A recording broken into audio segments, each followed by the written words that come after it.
रात के 10 बज गए थे। मेंटल हॉस्पिटल के रूम में एक सिस्टर रात की शिफ्ट का राउंड ले रही थी। राउंड लेते लेते वो रूम नंबर 11 के पास आके पहुंच गई।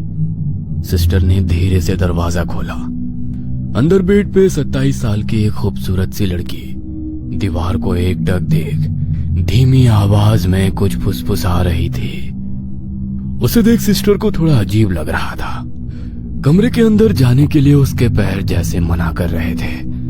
उस मेंटल हॉस्पिटल में ऐसे कई सारे अजीब पेशेंट्स थे और मानसिक बीमारी वाले पेशेंट्स का ऐसे बर्ताव करना काफी आम बात है। और वो एक सिस्टर थी तो उसके लिए तो ये रोज का ही काम था। लेकिन उस सिस्टर का उस मेंटल हॉस्पिटल में आज पहला दिन था। रात का सन्नाटा और अचानक से आती हवा के कारण होने वाली दस्तक उस खौफनाक मंजर में और भी डर पैदा कर रही थी। अंदर जाऊं या नहीं इस गहरी सोच में वो पड़ गई थी। मन में थोड़ी सी हिम्मत कर उस सिस्टर ने अपना एक पैर अंदर बढ़ाया ही था कि तभी अचानक से वो लड़की जोर से हंसने लग गई और अजीबोगरीब हरकतें करने लग गई। उसका मुंह दीवार की तरफ था। उसने अचानक से अपनी गर्दन उल्टी घुमाई और देख सिस्टर के पसीने छूट गए। उसके पैर मानो वहीं जम गए। अपने कांपते हुए हाथों से कमरे का दरवाजा बंद कर सिस्टर दूसरे सिस्टर को आवाज लगाते हुए रिसेप्शन की तरफ दौड़ी। Sunita sister, Sunita sister. दौड़ते हुए सिस्टर रिसेप्शन पे पहुंच जाती है। रिसेप्शन पे एक सिस्टर किसी से फोन पे बात कर रही थी। आंटी जी, आप बिल्कुल चिंता मत कीजिए, वो बिल्कुल ठीक है। हम उसका अच्छी तरह से ख्याल रख रहे हैं। इतना कहकर सुनीता सिस्टर फोन रख देती है और उस दूसरी सिस्टर को देखकर कहती है, क्या हुआ रचना सिस्टर, तुम इतनी डरी हुई क्यों हो? तब रचना सिस्टर जो कुछ हुआ था वो सब सुनीता सिस्टर को बताती है। लेकिन आप किससे बात कर रही थी? अरे वही रूम नंबर 11 में जो लड़की है ना, उसी की माँ का फोन था। बेचारी रोज रात को फोन करके उसके बारे में पूछती है। कुछ ही महीनों पहले उसे यहाँ भर्ती करके चले गए। तब रचना सिस्टर जिज्ञासा भरी नजरों से सुनीता सिस्टर को देख पूछती है, आखिर हुआ क्या है उसके साथ? उसकी ये हालत कैसे हो गई? दिखने में तो काफी खूबसूरत है वो। हाँ, ऐसी हालत बस दोनों ही हालात में हो सकती है। जब कोई किसी से पागलों की तरह प्यार करे और वो उसे ना मिले, या फिर तब जब उस पे किसी रूह का साया हो। ये सुन रचना सिस्टर हैरान हो जाती है और कहती है, तो इसके साथ क्या हुआ? अफसोस दोनों। मतलब? तब सुनीता सिस्टर उसे नैना के बारे में बताने लग जाती है। नैना 27 साल की हो चुकी थी। वो इंजीनियरिंग के आखिरी साल में पढ़ रही थी। पूरी कॉलेज में नैना से खूबसूरत लड़की और कोई भी नहीं थी। कॉलेज के सारे लड़के नैना के पीछे पागल थे, लेकिन नैना ने अपने सपनों की राजकुमार की एक अलग ही कहानी बनाई थी। वो मन ही मन रोज उसके जिंदगी में आने वाले राजकुमार के सपने सजाती थी। नैना और उसके सपनों की दुनिया असल जिंदगी से काफी अलग थी।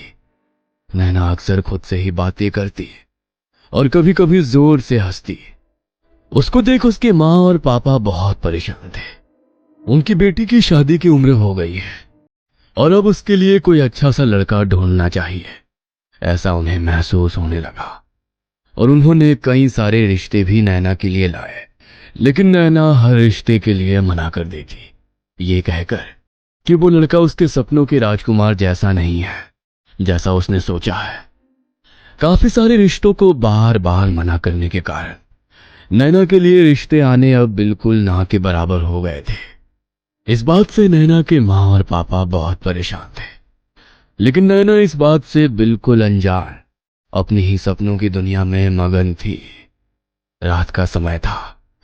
रात के लगभग 12:30 बजे थे, लेकिन नैना अभी भी जाग रही थी। उसके कमरे की बत्ती अभी भी जल रही थी। नैना अपने कमरे के खिड़की के पास बैठे खिड़की से बाहर देखे अकेले ही मुस्कुराते हुए अपनी डायरी में कुछ लिख रही थी।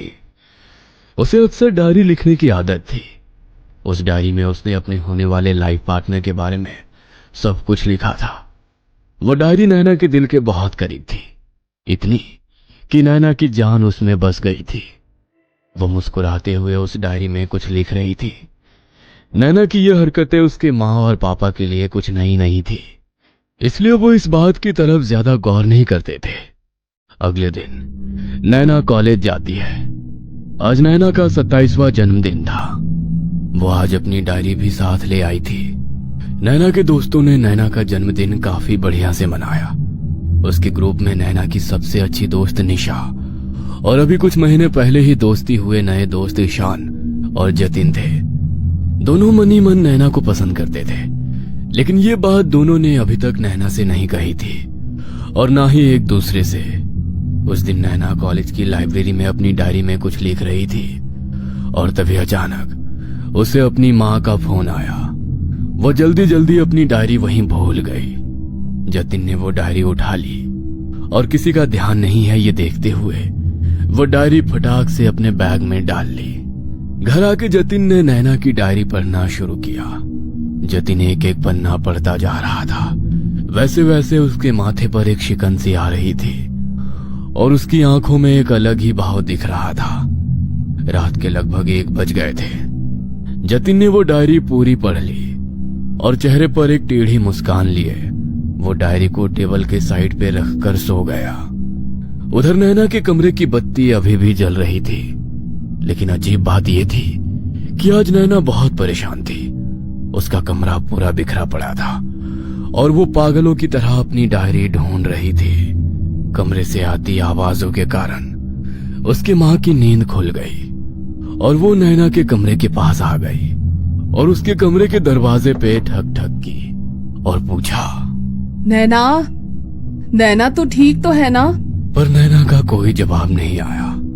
उसकी माँ ने उसे फिर से आवाज लगाई, नैना बेटा, तू ठीक तो है ना? हाँ हाँ माँ, मैं ठीक हूँ। बेटा, बहुत रात हो गई है, सो जा। इतना कहकर उसकी माँ सोने के लिए चली गई। इधर नैना को रोना आ रहा था। उसे ऐसा लग रहा था जैसे उसने अपनी सबसे कीमती चीज खो दी है, जिसमें उसने अपने सारे सपने संजोए थे। अपनी आंखें पोंछते हुए नैना ने कमरे की बत्ती बुझा दी और वो सो गई। काफी मशक्कत के बाद उसकी आंख लग गई। अगली सुबह नैना कॉलेज आई थी, लेकिन वो बहुत उदास लग रही थी। उसे उदास देख निशा ने उससे पूछा, क्या हुआ नैना, तुम इतनी उदास क्यों लग रही हो?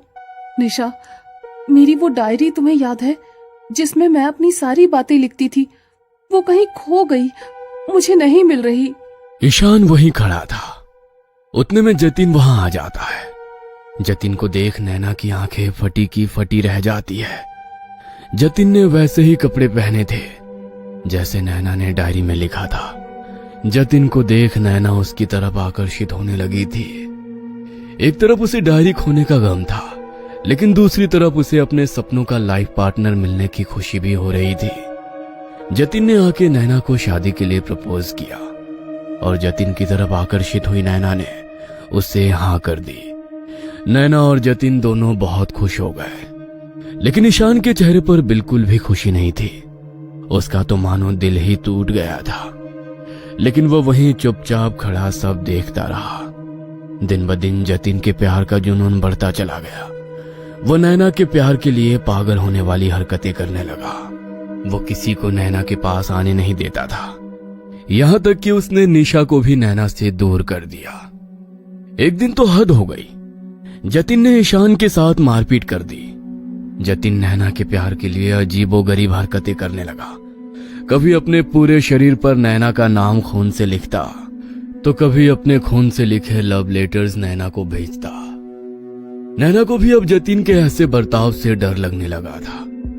एक दिन नैना जब जतिन के घर गई तो नैना को वहां उसकी डायरी मिल गई। अपनी डायरी को जतिन के कमरे में देख नैना हक्की बक्की रह गई थी। साथ ही में टेबल के ड्रॉअर में कुछ लव लेटर्स और लड़कियों की कुछ तस्वीरें भी मिली। नैना वो देख ही रही थी कि तभी वहां पर 40-45 साल का एक आदमी आ गया। उसे ऐसा अचानक देख नैना थोड़ी डर गई। तब वो आदमी बोला, अरे बेटा, डरो नहीं, मेरा नाम किशोर है। मैं जतिन का चाचा हूँ। मैं अपने काम के सिलसिले में बेंगलोर में रहता हूँ। हर हफ्ते यहाँ आ जाता हूँ जतिन का हालचाल पूछने। उस बेचारे का इस दुनिया में मेरे अलावा कोई नहीं है। उसके माँ बाप की एक रोड एक्सीडेंट में मौत हो गई। तब से उसके दिमाग पे एक गहरा असर पड़ा है। कितने ही दिनों से वो मानसिक बीमारी से लड़ रहा है। ये सुन नैना शॉक हो जाती है और कहती है, क्या कहा? मानसिक बीमारी? तब जतिन के चाचा कहते हैं, हाँ, मानसिक बीमारी। उसे ऐसा लगता है कि दुनिया की हर एक एंटीक खूबसूरत चीज उसके पास हो, इसलिए वो सारी एंटीक खूबसूरत चीजें इकट्ठा करता है और अपने घर में सजा के रखता है। ये देखो, पूरा घर ऐसी ही चीजों से भरा पड़ा है। नैना इधर उधर अपनी नजर घुमाती है तो उसे घर में बहुत सारी ऐसी एंटीक और खूबसूरत चीजें दिखाई देती है। नैना उन चीजों को देख ही रही थी कि तभी वो चाचा जी आगे कहते हैं, वो भावनाएं नहीं समझता, बस बाहरी खूबसूरती की ओर आकर्षित हो जाता है। और वो चीज अगर खराब हो जाए या बदसूरत हो जाए तो उसका नामो निशान मिटा देता है। जतिन के चाचा की बातें सुनकर नैना अंदर से पूरी तरह हिल चुकी थी। नैना ड्रॉअर में पड़े फोटो चाचा जी को दिखाते हुए पूछती है, और ये तस्वीरें किसकी हैं? तब वो चाचा कहते हैं, बेटा, ये जतिन की पहली गर्लफ्रेंड की तस्वीरें हैं। इन सब से मैं बस एक ही बार मिला हूँ। हर बार मुझे उसके साथ कोई नई लड़की दिखाई देती थी। पता नहीं उनका क्या हुआ, वो कहाँ गई। मैंने कभी उससे ज्यादा पूछा ही नहीं, क्योंकि डॉक्टर ने जतिन से ऐसी कोई भी बात करने से मना किया था जिससे उसे गुस्सा आ जाए, नहीं तो वो गुस्से में आकर कुछ भी कर सकता है। नैना उन तस्वीरों को देख रही थी। हालांकि उन सभी तस्वीरों में एक बात कॉमन थी कि उन तस्वीरों में से वो सारी लड़कियां बेहद खूबसूरत थी। उस ड्रॉअर में एक फोटो और भी थी जो उल्टी कर रखी थी। नैना ने अपने कांपते हुए हाथों से वो तस्वीर उठाई और देखने लगी। वो तस्वीर देख नैना की आंखें फटी की फटी रह गई। वो तस्वीर किसी और की नहीं बल्कि उसकी खुद की थी। अपनी तस्वीर को उस ड्रॉअर में देख नैना के शरीर के मानो रोंगटे खड़े हो गए। धीरे धीरे अब सारी बातें नैना के समझ आ रही थी। नैना से अब वो सब बर्दाश्त नहीं हो रहा था। नैना भागते हुए अपने घर आई और अपने कमरे का दरवाजा बंद कर एक कोने में बैठ गई। वो जोर से चीखना चाहती थी लेकिन उसके मुंह से आवाज ही नहीं निकल पा रही थी। तभी सामने पड़ा उसका फोन बजने लगता है। जतिन का फोन आ रहा था। 10-12 रिंग होने के बाद भी नैना ने फोन नहीं उठाया। नैना के अंदर अब वो हिम्मत ही नहीं थी कि वो उससे बात करे। कई दिन बीत गए। नैना कॉलेज नहीं गई और ना ही किसी से मिली और ना ही किसी से कोई बात की। बस अपने कमरे का दरवाजा बंद कर अकेली अपनी डायरी को देखती बैठती रही। आज पहली बार उसे अपनी डायरी से नफरत होने लगी थी। उसी दिन अखबार के पहले पन्ने पर एक न्यूज आई थी कि एक लड़की के प्यार में निराश होकर एक लड़के ने अपनी बिल्डिंग से कूदकर अपनी जान दे दी। उस न्यूज के साइड में जतिन की तस्वीर छपी हुई थी। वो देख नैना पूरी तरीके से शॉक हो गई। उसे ऐसा लग रहा था मानो उसके शरीर से पूरी ताकत ही चली गई। नैना ने अब कॉलेज जाना भी छोड़ दिया। दिन भर बस अपने कमरे में बैठकर दीवारों को देख धीमी आवाज में कुछ बड़बड़ाती रहती थी। मैंने कुछ नहीं किया, प्लीज मुझे छोड़ दो। हर जगह अब नैना को बस जतिन की रूह दिखाई देती थी और वो उसे हंसते हुए कहता था, नैना, मैं आज भी तुम्हारा इंतजार कर रहा हूं। तुम सिर्फ मेरी हो। सुनीता सिस्टर की बातें सुनकर रचना सिस्टर हैरान हो गई थी। रात का वो सन्नाटा और वो खौफनाक किस्सा रचना सिस्टर के दिल में डर पैदा कर रहा था। उतने में हॉस्पिटल की सारी लाइट्स बंद चालू होना शुरू हो गई और अचानक से हॉस्पिटल की सारी बिजली चली गई। रचना सिस्टर अब काफी डर गई थी। उसने डरते हुए अपना मोबाइल निकाला और अपने मोबाइल की टॉर्च शुरू की और सुनीता सिस्टर को आवाज देने लगी। सुनीता सिस्टर, सुनीता सिस्टर, आप यही है ना? लेकिन सुनीता सिस्टर का कोई जवाब नहीं आया। उतने में रचना सिस्टर को टेबल की साइड पे रखा एक पेपर नोट मिला। नोट में लिखा था कि रचना, मुझे एक इमरजेंसी की वजह से कहीं दूर जाना पड़ रहा है। तुम्हारा फोन नहीं लग रहा था, इसलिए यह मैसेज रख रही हूं। मैं 1 घंटे में वापस आती हूं। यह पढ़कर रचना सिस्टर को ऐसा लग रहा था मानो उसके पूरे शरीर से किसी ने उसकी जान ही निकाल दी हो। अपनी डर भरी निगाहों से रचना सिस्टर इधर उधर देख रही थी। तभी अचानक एक कोने में उसे किसी की परछाई दिखाई देती है। वो कोई और नहीं, जतीन की रूह थी, जो अपने चेहरे पर एक टेढ़ी मुस्कान लिए रचना सिस्टर को देखकर कहता है, वैसे तुम भी काफी खूबसूरत हो और खूबसूरत चीजों पर बस मेरा हक है। इतना कहकर वो जोर जोर से हंसने लगता है। सपनों की दुनिया और असल जिंदगी में बहुत फर्क होता है, इतना कि कभी कभी वो जिंदगी और मौत की हदें भी पार कर देता है।